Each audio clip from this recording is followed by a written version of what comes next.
Another thing to think about is in this game against Chelsea, the first half hour they were really, really great.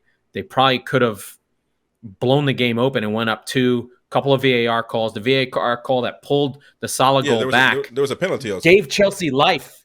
But then Chelsea scored the 2, and they ended up 1-1. And the second half, though, Chelsea were fantastic. I think the story for this game is Liverpool are good. They're going to be fine. I thought McAllister deep was fantastic. The pass out to Salah, and then the pass that Salah made to Diaz was just top notch. No, listen, hair raising, so good.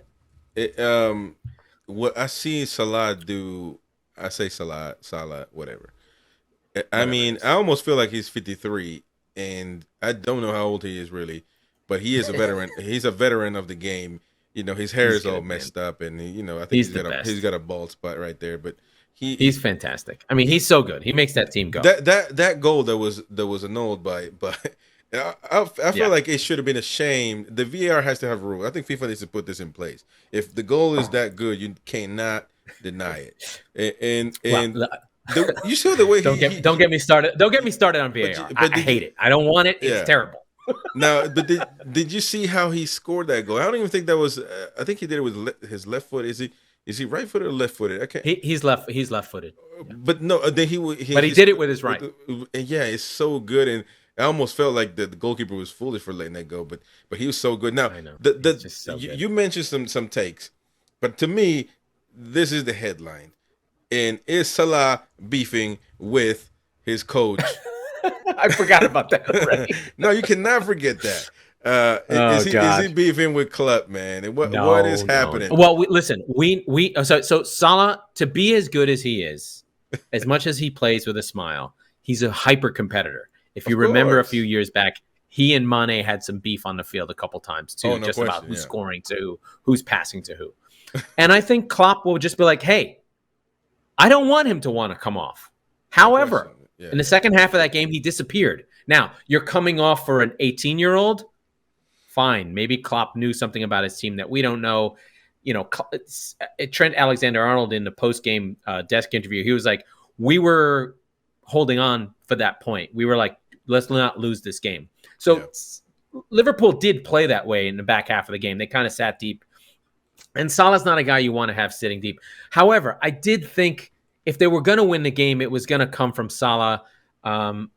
There's something weird going on where he doesn't want to play certain players together. I guess he felt like he had pace with Darwin Nunez coming on. Darwin Nunez took one shot. Maybe it looked like he was going to come off. But listen, Salah shouldn't want to come off. I don't think he has beef with Klopp. Those guys have been together now. They've won Champions League together. They did 90, almost 100-point seasons. They're fine. That's just football. I think that's fine. Yeah, I don't think so. To me though, the story is Chelsea are good. That team's good. Yeah, you're I'm right. surprised. And we can talk about that. I was like, holy shit. Yeah. How good is Chelsea? I mean, what are the expectations for this season? Obviously, they're a big team, so I mean, that could be debatable. I think the big thing was, to me, like you have to put everything into context, right? Last season, Chelsea were one of the worst performing teams I've ever seen. Like once Frank Lampard took over, it was catastrophically bad. Rory Smith, who's this Chelsea YouTuber and shows up on TalkSport, he was like, we're going to get relegated. He was losing his mind. Now, granted, that's just hot take talk. That's fine. But they scored 38 goals in a 38-game season. Just to give you, they scored one goal a game. So the issue for Chelsea was never the defense. They were very good at protecting the ball, holding on to it, whatever. It's the scoring. They had no creativity to score. And I thought what I liked that I saw was, as the game went on, Chico Mecca, Enzo, and Gallagher really worked well together in the midfield and slowly but surely took control of the midfield from Slobozai, McAllister, and who's the third in Liverpool? I can't remember anything. Slobozai, McAllister, and God. Anyway, the third midfielder, I can't remember. Gakpo got control of the game. Gakpo, right, because Gakpo's not a midfielder. So they sort of realized, hey, these guys aren't midfielders. Let's get a hold of this thing and start popping it around.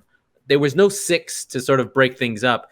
And Enzo kept on getting on the ball and making really good passes that I thought Yeah, he was good. Nicholas Jackson had a few really good chances that he got on the end of things. To be fair, I thought Konate and Van Dijk were good. Allison made saves as usual, but I thought Chelsea created stuff more than I'd seen them create in a really long time. Jackson's really, really good. I think he's going to score at least 15 for this team, provided he plays. Reece James was fantastic, like terrorizing. The whole wingback thing. They were terrorizing Liverpool because Liverpool was playing really narrow, playing with the three, trying to get Colwell. Also very good. Very good. Chilwell. I mean, all of it was good. All of it was good. Chilwell, Colwell, all of them. One player that I will say that gave me good vibes was Sterling. I thought he was almost getting washed off. He did have his best game in Chelsea colors. To be fair, I know Raheem Sterling really well. I know what he looks like when he's playing well, and I know what it looks like when he's playing bad. The issue with Raheem Sterling is he's the worst finisher ever, but he does get into really, really good positions. But what you want with Raheem is less time on the ball dribbling. You want him moving without the ball. So you want him on the back post when you've gotten the ball to the byline. He scored 15 tap-ins a season with City. It was incredible. He would just get to the back post however he could. Now, he was good at sort of carrying the ball from that wing area and getting to sort of a couple yards before the 18-yard box, then letting it go and running to the back post where you sort of lose track of him. But he was going a little bit too far, holding the ball a little bit too long. But he and Reece James on their side, they were killing Robertson because Gakpo and Diaz did not track back at all. And they were just leaving Robertson on an island. It looked like he was dead. For top football news, debate, analysis, and opinion, join Top Football Club.